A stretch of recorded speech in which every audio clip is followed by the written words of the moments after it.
안녕하십니까, 김주성입니다. 새벽에 읽는 성경 말씀 시작하겠습니다.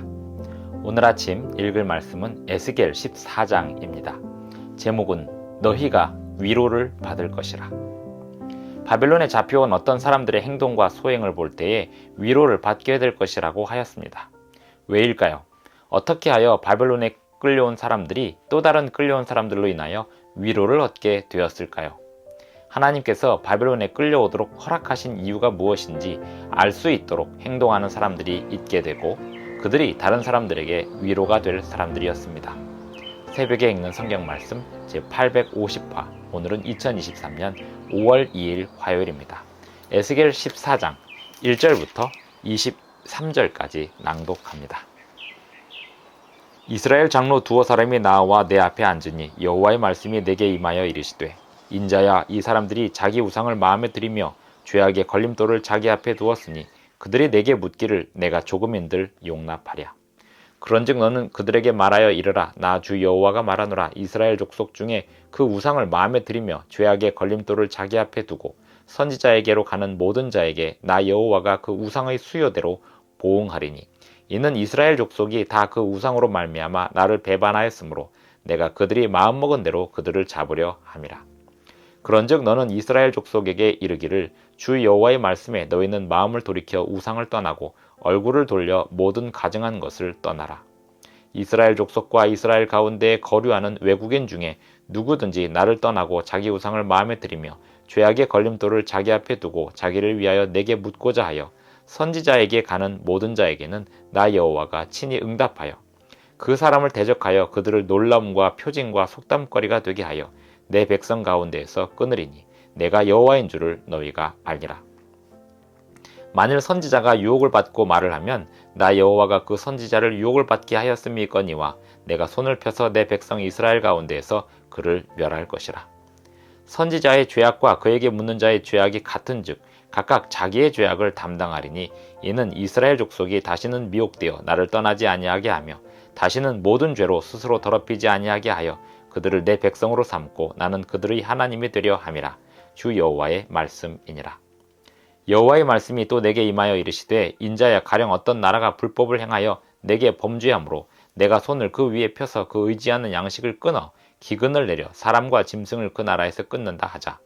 비록 노아, 다니엘, 욥 이 세 사람이 거기에 있을지라도 그들은 자기의 공의로 자기의 생명만 건지리라. 나 주 여호와의 말이니라. 가령 내가 사나운 짐승을 그 땅에 다니게 하여 그 땅을 황폐하게 하여 사람이 그 짐승 때문에 능히 다니지 못하게 한다 하자. 비록 이 세 사람이 거기에 있을지라도 나의 삶을 두고 맹세하노니 그들도 자녀는 건지지 못하고 자기만 건지겠고 그 땅은 황폐하리라. 주 여호와의 말씀이니라.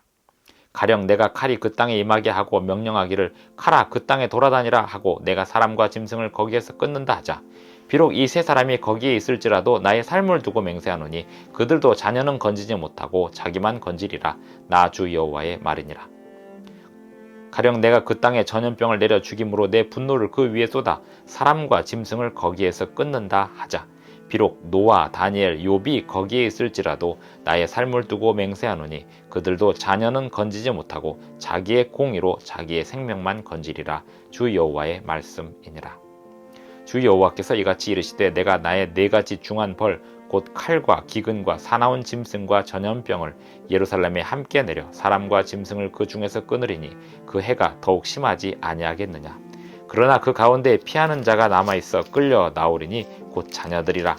그들이 너희에게로 나아오리니 너희가 그 행동과 소행을 보면 내가 예루살렘에 내린 재앙 곧 그 내린 모든 일에 대하여 너희가 위로를 받을 것이라.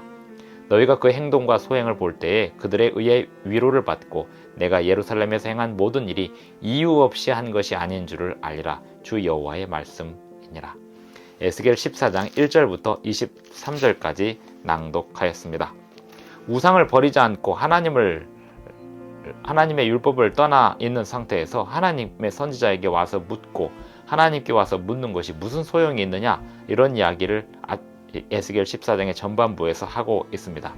또한 선지자가 사람들이 듣기 좋은 말로 사람들을 미혹하고 그 미혹에 사람들이 넘어가고 있다면 선지자는 선지자의 죄악을 담당하고 선지자에게 속은 사람은 선지자에게 속은 죄악을 담당해야 할 것이다, 이렇게 이야기합니다. 어떤 나라가 불법을 행함으로 그 나라가 멸망하게 되었을 때 그 나라에 노아나 다니엘, 욥 세 사람이 있을지라도 자기들의 생명만 건질 수 있을 뿐 자신들의 의로 자신들의 자녀들을 아들들의 생명을 건질 수 없을 것이라고 이야기합니다. 모든 사람이 자신의 의로, 자신의 의란 자신이 행하는 착한 행실을 말하는 것이 아니고 하나님께서 그에게 주시는 말씀에 순종함으로 자연스럽게 열매 맺는 삶을 말하고 있습니다. 자신의 의로, 자신의 공의로 자기의 생명만 건질 것이라고 이야기가 반복되고 있습니다. 그러면서 22절에 보면 그러나 그 가운데 피하는 자가 남아있어 끌려 나오리니 곧 자녀들이라 그들이 너희에게로 나아오리니 너희가 그 행동과 소행을 보면 내가 예루살렘에 내린 재앙 곧 그 내린 모든 일에 대하여 너희가 위로를 받을 것이라. 바벨론에 끌려온 사람들 중에서 사람들에게 위로가 되는 사람들이 있었습니다. 하나님께 회개하고 하나님께 순종하는 사람들이 그런 사람들이었습니다. 그들이 이 바벨론에 끌려오게 된 이유가 무엇인지를 그들의 삶으로 증거하는 사람들이었습니다. 하나님께서 그들에게 시련을 허락하시는 이유는 그들이 회개하게 하기 위함이고 하나님의 율법을 다시 되찾고 그 율법에 순종하게 하기 위함이었습니다. 그것을 삶으로 보여주는 사람들이 바벨론에 있는 포로로 잡혀있는 사람들에게 큰 위로가 될 것이었습니다. 오늘날 세상에 위로가 될 만한 사람들은 어떤 사람들인가 하면 이 세상의 법칙에 따라서 끌려다니는 대신에 하나님의 율법으로 이 세상의 법칙에 끌려다니지 않는 사람들입니다. 모든 사람들이 짐승처럼 이 세상의 죄악에 끌려다닐 때 하나님의 자녀로서, 사람으로서, 인자로서, 하나님의 아들, 딸로서 하나님의 율법에 순종하는 사람들이 이 세상에 존재하게 되는 것을 사람들이 보게 될 때 세상 사람들은 위로를 얻게 되는 것입니다. 참된 위로란 하나님의 말씀에 순종하는 사람들을 통하여 전달될 수 있습니다. 하나님께서 하나님의 말씀에 순종하는 사람들을 통하여 온 세상에 위로의 복음을 전하실 수 있습니다. 오늘 우리에게 주시는 사명이 무엇인지 분명히 깨닫는 저와 여러분이 되기를 바랍니다. 기도하시겠습니다. 하늘에 계신 우리 아버지, 오늘도 우리에게 새 날을 주셔서 감사합니다. 주님이 이 세상에 하시고자 하시는 일들을 우리를 통하여 이루시고 우리가 세상에 큰 위로가 되게 하여 주시옵소서. 예수님의 이름으로 기도합니다. 아멘. 감사합니다. 오늘도 행복한 하루 되시기 바랍니다.